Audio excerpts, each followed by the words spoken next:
Hey everyone, I'm Live's Brendan Quinn here at Value City Arena in Columbus, Ohio, following Michigan State's 72-67 loss to the Buckeyes. Please pardon the classic rock accompaniment to today's video, but this is post-game life here in Columbus apparently. So I want to talk, there's a lot to kind of digest from Michigan State's loss today, but for now let's talk Nick Ward. This was a return trip home.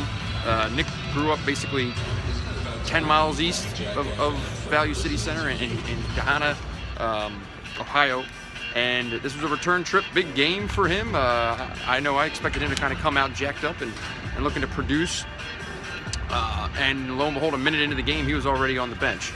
Kenny Goins checking in, and that was kind of the story of the day for Nick Ward. He couldn't stay on the floor, and he was given some problems with Trevor Thompson's length, true 7-footer going up against him defensively.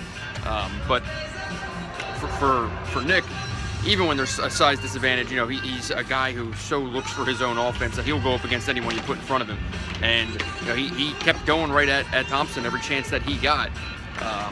But I guess on the other end of the floor, he was not performing up to Tom Izzo's expectations, we'll say, and continued to land on the bench. He played only 18 minutes in this game, despite not having any early foul trouble, you know, any first half fouls or anything like that. Picked up a few late, and had four fouls later in the afternoon. But this was not a case of 2 fouls in the first 5 minutes, have to sit things out. This was Tom Izzo, I think, pretty clearly delivering a message that that if Nick Ward is not answering the bell, we'll say, on the defensive side of the ball, he will not play.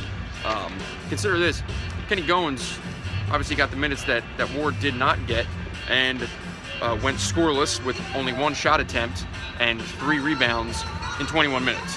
That was it. I mean, it was basically 21 empty minutes on the offensive end from Kenny. But whatever he gives them defensively, Tom Izzo is opting for that over what Nick Ward gives offensively, which is a lot. He's one of the highest scoring freshmen in the Big Ten in the country.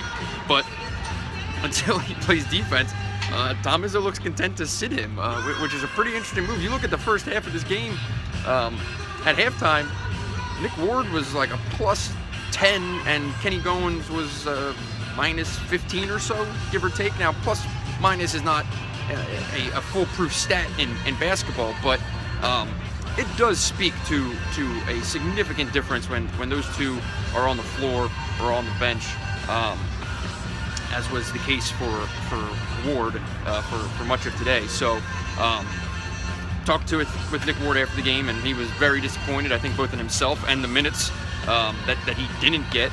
And when I asked Tom Izzo if he thought that maybe Nick was a little bit too jacked up for the game, he kind of scoffed at me and asked me if I thought that that Nick was too jacked up, quote unquote. I told him I was asking him the question, and he said, how do I say this politely? But no, Nick Ward was not too jacked up for this game.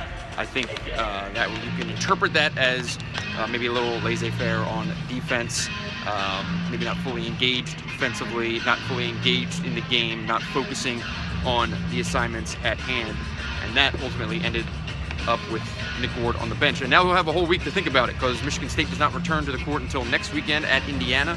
It'll obviously be an interesting week, I'm sure, between coach and player when it comes to Nick Ward and his minutes for the Spartans. So that will do it for today. Michigan State falls to 4-2 in the league with a loss to Ohio State. I'll be back next weekend to talk to you from Indiana. As always, thanks for watching.